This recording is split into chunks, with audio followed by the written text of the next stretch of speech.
அஸ்ஸலாமு அலைக்கும். இந்த விஷயம் எத்தனை பேருக்கு தெரியும்னு தெரியல. நான் ரீசெண்டாக தான் தெரிஞ்சுக்கிட்டேன். அதுதான் உங்க கூட நான் இன்னைக்கு ஷேர் பண்ணிக்க போறேன்.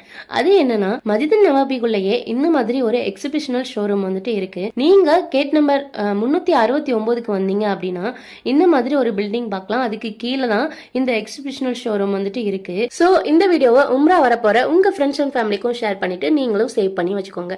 அப்படி என்ன இந்த எக்ஸிபிஷனுக்குள்ள இருக்கு அப்படின்னா, அந்த காலத்துல எழுதப்பட்ட குரானுடைய நகல்கள், அது மாதிரி மக்கா, மதீனா, துருக்கி, எகிப்து இந்த மாதிரி நாட்டில் எழுதப்பட்ட குரானுடைய அசல் பகுதியுமே வந்துட்டு வச்சிருக்காங்க. அது மட்டும் இல்லாம எப்படி எல்லாம் பாதுகாத்தாங்க, எது மூலமா பாதுகாத்தாங்க, பழைய காலத்துல யூஸ் பண்ண பெட்டி, குரான் எழுதுறதுக்கு பயன்படுத்தின பேனா, மை, சின்ன சின்ன திங்ஸ், அப்புறம் காலிகிராஃபி, அப்புறம் சின்ன மினி குரான்ல இருந்து பெரிய குரான் வரைக்கும், அப்புறம் இந்த மிருகத்துடைய தோல்லையா இருக்கட்டும், கம்பளி போர்வையிலையா இருக்கட்டும், இந்த மாதிரி அந்த காலத்துல எப்படியெல்லாம் வந்துட்டு குரானை வந்துட்டு குள்ள இருக்கு அப்படின்னா, அந்த காலத்துல எழுதப்பட்ட குரானுடைய நகல்கள், அது மாதிரி மக்கா, மதீனா, துருக்கி, எகிப்து இந்த மாதிரி நாட்டுல எழுதப்பட்ட குரானுடைய அசல் பகுதியுமே வந்துட்டு வச்சிருக்காங்க. அது மட்டும் இல்லாம எப்படி எல்லாம் பாதுகாத்தாங்க, எது மூலமா பாதுகாத்தாங்க, பழைய காலத்துல யூஸ் பண்ண பெட்டி, குரான் எழுதுறதுக்கு பயன்படுத்தின பேனா, மை, சின்ன சின்ன திங்ஸ், அப்புறம் காலிகிராஃபி, அப்புறம் சின்ன மினி குரான்ல இருந்து பெரிய குரான் வரைக்கும்,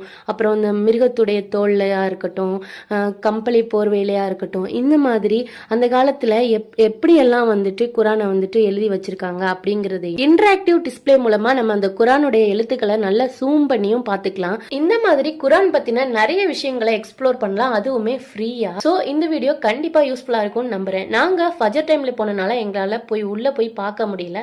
நீங்க கண்டிப்பா ஆஃப்டர் 9 o'clock 10 o'clock மேல போங்க.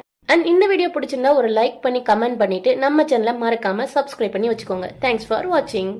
மதீனாவில் ஒரு பள்ளிவாசல் உள்ளது. மஸ்ஜித் அல் கிப்லத்தை 2 கிப்லாக்கள் கொண்ட பள்ளிவாசல்.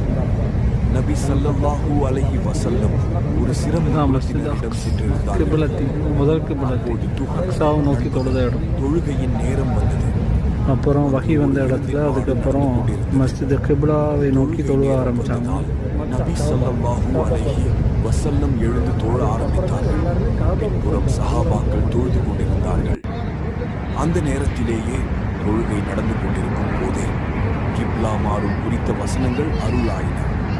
உடனே நபி ஸல்லல்லாஹு அலைஹி வஸல்லம் கிப்லாவை மாற்றினார்கள்.